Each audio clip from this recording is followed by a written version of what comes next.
ginagamit ng West Philippine Sea as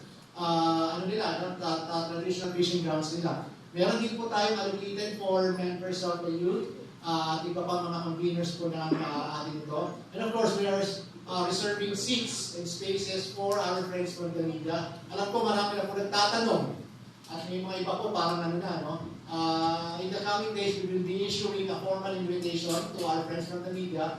Ilalagay po yung mga pangalan po ninyo doon kung talaga po sasama po kayo. So December 4, nandun ang hopefully everybody's there. In Palawan, in El Nido, magkakaroon po tayo ng final briefing. May konti rin pong Solidarity Night concert. Hindi po tayo magpupuyat kasi ang alis po natin ay December 5 ng madaling araw para darating po tayo ng hapon or tanghali hapon sa Ayungin Show.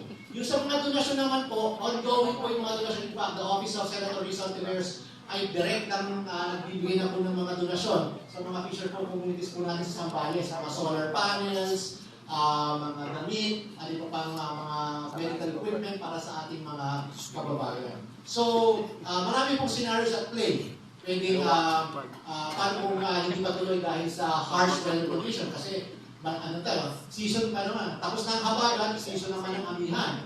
So medyo challenging ang sitwasyon din. So, ano ba mangyayari? Pipilitin pa natin matuloy. Kung hindi man, makakarating at makakarating ang mga donasyon kasi we are in close coordination with the Philippine Coast Guard and other related government agencies.